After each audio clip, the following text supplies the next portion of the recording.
Welcome back, ladies and gentlemen, and as we mentioned earlier, we're going to be talking about the architecture of the impossible. We're going to go back in history and we will be choosing some of the ancient architectural monuments to talk about their miraculous architecture, and we're glad to be joined by Dr. Bassam Shammaa, prominent historian and Egyptologist. Thank you, sir, for joining us, and good morning. Good morning to you, and thank you for having me. Good morning, Mr. Shammaa. And first of all, we need to know, what does it mean, architecture of the impossible? I was reading this book about the Great Pyramid the other day, and one of the phrases which was describing the Great Pyramid in particular was engineering the impossible. I love that phrase. They wrote it like that? They wrote it like that. Those people are experts in building the pyramids. They were trying to figure out the history, modern, the ways, the methods that the pyramid was built. And as usual, at the end, in any other book, you look at this building that you are looking at now, and you say, this is engineering the impossible. This is the architecture of the so enclosed to the degree of impossibility in achievement.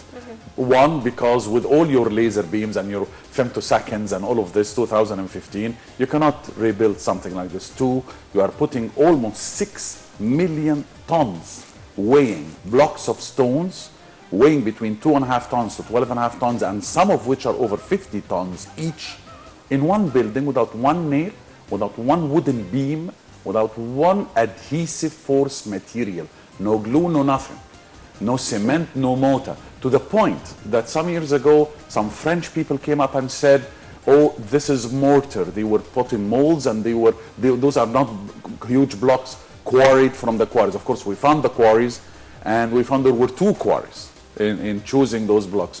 Local quarries in the pyramids area, in the plateau itself of the pyramids, so this is not far, and the other one is in Tura, on the other side of the river Nile, and the Muqattam mountains. Now, why would he do that? Unless he was a geologist.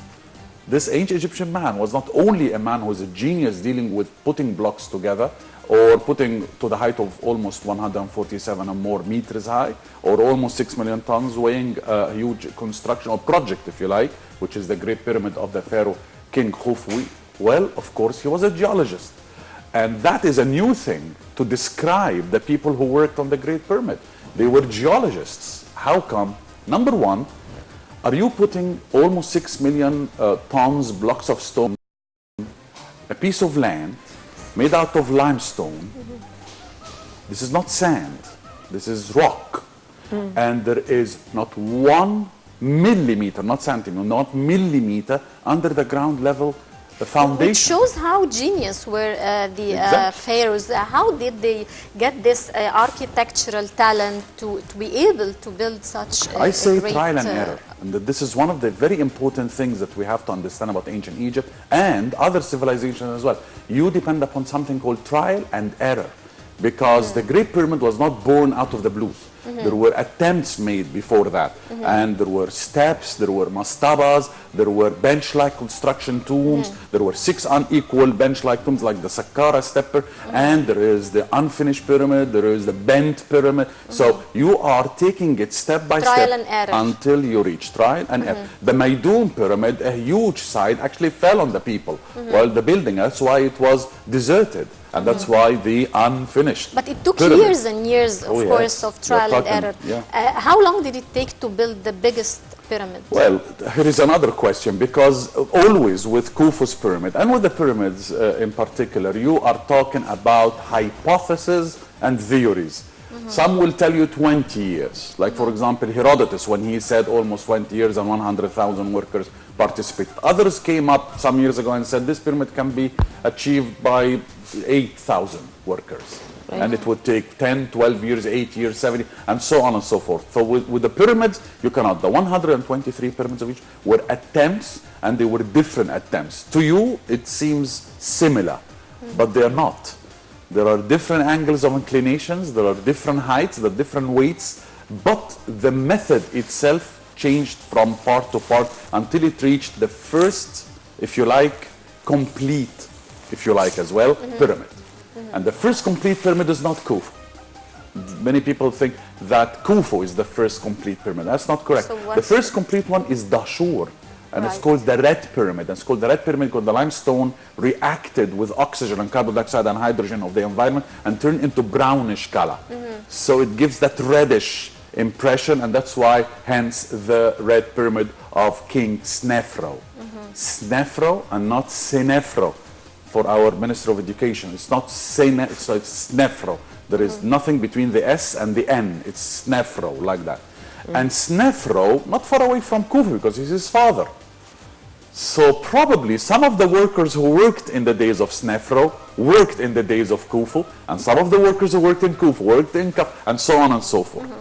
We also know for sure that engineering the impossible is something that you cannot achieve today. Take a look at the Louvre Museum. When the Louvre Museum wanted to get into the 20th century and wanted to get into the 21st century and so on, prepare itself for the 21st century, what did it do? What was the decision? Decision to make a glass pyramid. A glass pyramid.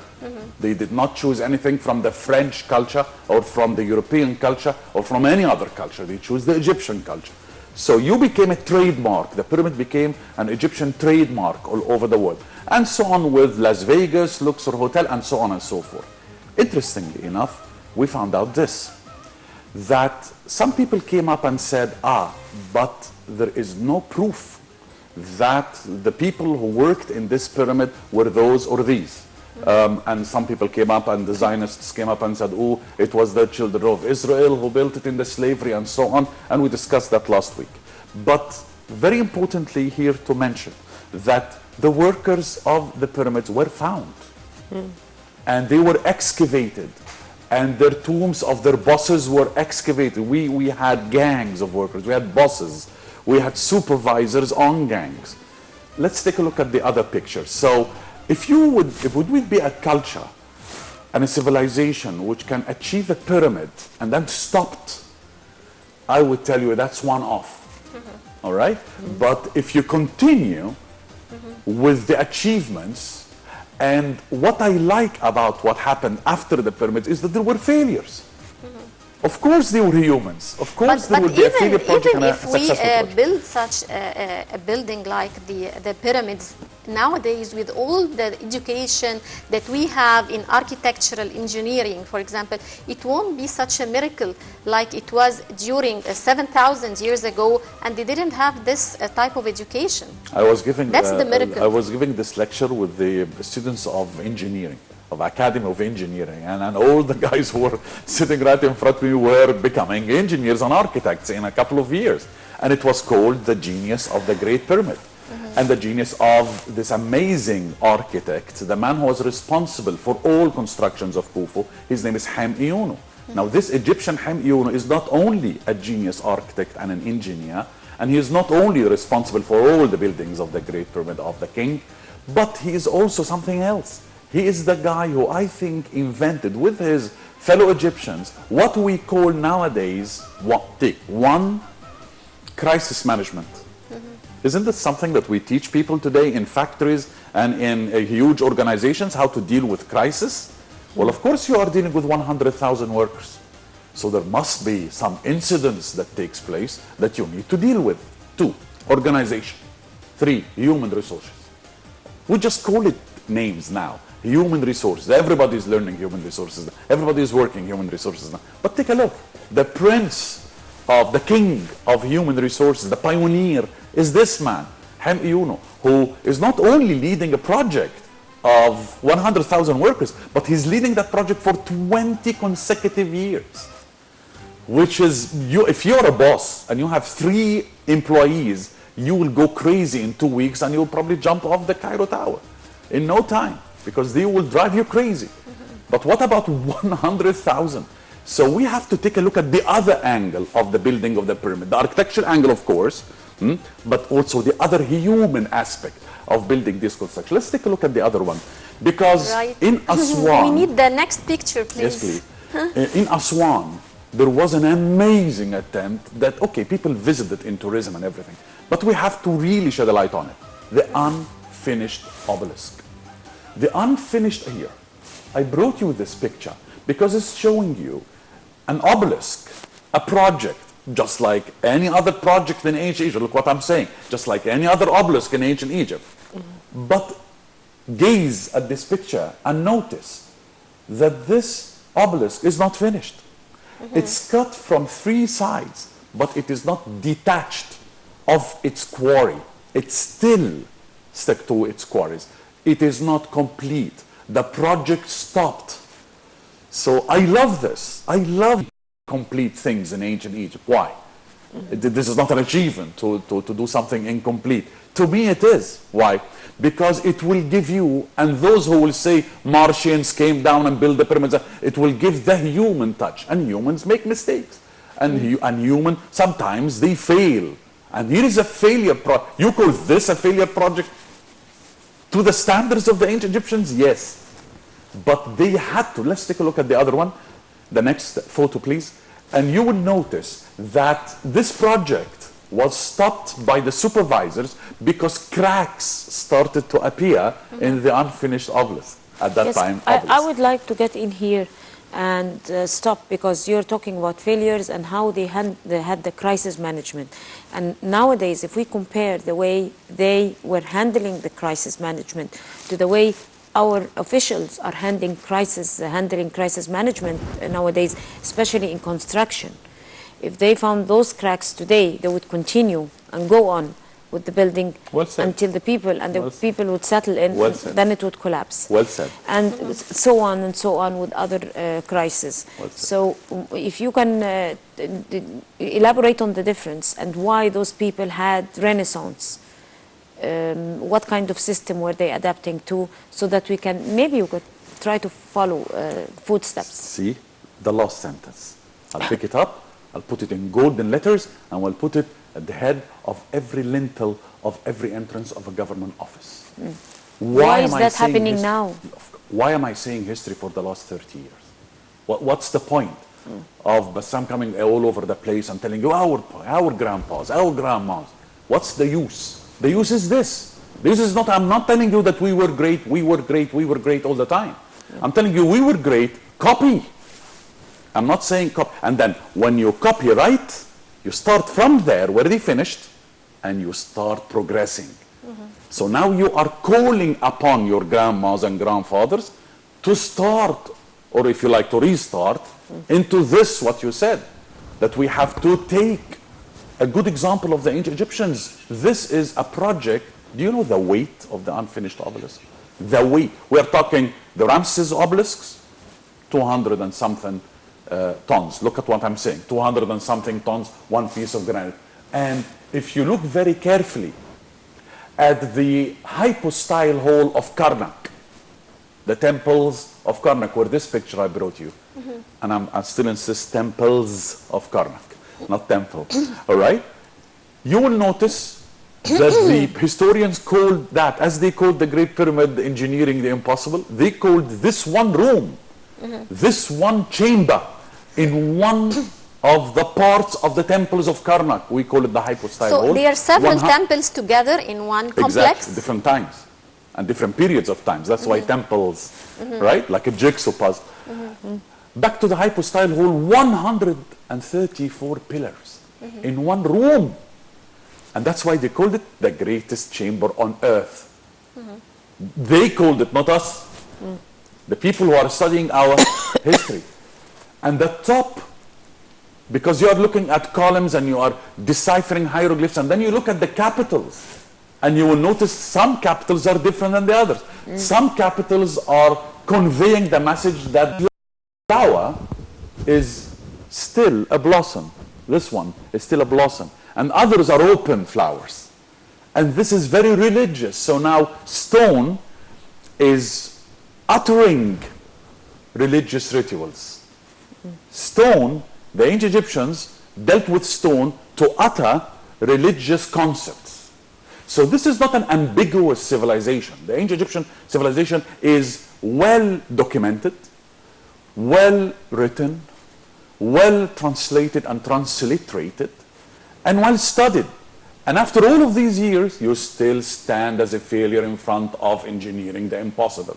You are still standing as a failure in front of the unfinished obelisk, saying he decided to abandon this project because cracks started to appear, and there was an attempt to lessen the height so that they can overcome the problem of the cracks and go to another part, still cracks appear. Why, so why is not applied? This is not applied now. This is what I'm saying. When we sit and when we talk and when we are directing our words towards authority, why am I asking to go around universities? Why am I asking this? Why did I ask this from the presidential palace when they invited me to Al-Ittihadiyya Palace? That's one of the ideas that I introduced to Al-Amn Qawmi, to the national security people. Yeah. I tell them, I go around universities and we, if you like, implant and sow the seeds of this to our students, because the generation now is, forget it. The generation and the authorities now, forget it. We should concentrate with the youngsters. Did they have, in addition to the trial and error method, did they have any type of educational, engineering, architectural sort of thing? Education in ancient Egypt started when you are 4 years of age. And there was a very interesting study which says that the students choose their teachers in ancient Egypt.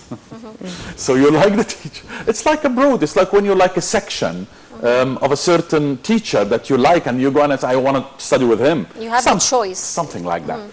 But the interesting thing is that the only papyrus which we found telling us about trigonometry and geometry, and the most pioneering one was 1550 BC, which is a good, at least, should see we're talking about 1,000 years at least, between 2,500 and 1,550 BC. So the first papyrus found today is called the Rhine papyrus. It's showing us triangles. It's showing us geometry. It is also showing us calculations and questions and answers, just like a test in mathematics. All of this is in the Rhine papyrus. So the first triangle that I study, triangle, not a pyramid, triangle that I study is 1,000 years after the pyramid. So how come the standard of mathematics, which were 1,000 years before it? So question marks? Yes, question marks. We study. We still stand in front of many topics in ancient Egypt, like mummification, like trying to raise an unfinished obelisk from the Aswan quarries, 1,168 tons. Once again, 1,168 tons weighing obelisk, over 50 meters high. What type of project is this? If the unfinished obelisk succeeded, you would have today a standing erected obelisk of 1,168 tons weighing one piece of granite. And if you don't want to discuss how it was cut and how it was detached, let us discuss how it was placed on a boat and transported from Aswan to Luxor, like any other obelisk. So it's not a project only of architecture, it's transportation, it's marine work, because you have to deal with the River Nile water, it's wooden boats and papyrus boats to transport, it's dealing with air currents, because when you are in the River Nile, there are strong air currents that can take the obelisk boat offshore, and the whole project disappears or get destroyed, or even, if you like, sink. So, River Nile, captains of marines, we have for example, this. Picture. Yes, thank you very much. That's my last picture for you. This is the Ramesseum, west bank of Luxor. There is another amazing project. A statue of Ramesu, or Ra-Mesu, or as we call him, Ramses, the second, right? 1,000 tons weighing. One statue, one piece of granite. One piece of granite, the cutting, the transportation from Aswan to Luxor, once again on boats. What kind of boat would you, in the 1200s take all that weight, that can actually take the weight of 1,000 tons? With the writings and the carvings on the shoulder of the king, Hika Hiku. This is what's carved here. Hika Hiku, ruler of the rulers. That's Ramesses II, right? That's how he used to call himself. Mr. Al-Shammaa, how do you justify that far shift from that renaissance to a complete, I mean, that decline, not a complete decline, but that decline? I mean, there were rules, there were books, there was history, there is everything that it could be, take a look and a browse over to be able to draw lessons, to be able to, because the West does that. Yes. I mean, why aren't we doing that? I mean, what's happening? Answer you. If you're talking about engineering, we would have gone over the pinnacle. Exactly. If we even take a look over those very famous Dr. buildings. Labib Habashi, God bless his soul, named his work of obelisks, skyscrapers of the past. And there are Indeed, skyscrapers, that's indeed. true. It's the same idea of that pinnacle, of that apex of that top. But I will answer you with one sentence. What happened? What happened? What happened? That's the question that we always ask. Even us ask this. Even I ask myself this after 34 years. So I say one answer. 48 BC. The answer is there. Knock, knock, knock. Open the gate of 48 years BC, where the most depressing crisis took place in Egypt. And I think that is where the declines. You are very polite saying it's not a complete decline. I think it's a complete decline, but you are very polite. So what happened in 48 BC is the burning of the Library of Alexandria. Yeah. I think that's the line that you should draw between before and after. There is BC and there is AD. Well, now add this before the burning of the Bibliotheca Alexandrina and after. 700,000 manuscripts were totally burnt. Totally burnt. Not one trace of that. And you name it. Astronomy, medicine, Greek, Egyptian, you name it. We was lost there. all You lost the it all. history and not only Egypt. the material. Civilizations from all over the world. Why? Because there is a huge section, or there was, here is a very bad word, there was a huge section in the Bibliotheca Alexandrina, a section, which is called Book of the Boat. There was something, there was actually a sign like this, there was a seal, there was sealed. Book of the Boat. What's the Book of the Boat? Any boat or ship that enters the harbor of Alexandria should deliver all its books to the library. What law is this? And Right. we will make copies and we'll give you the genuine or the original, or we can buy the original from it, or whatever. Right. Mr. Bassam Shammaa, prominent historian and Egyptologist, many thanks for your insights, sir. Thank you. Dear ladies and gentlemen, we now go to this report on Women Pioneers Day.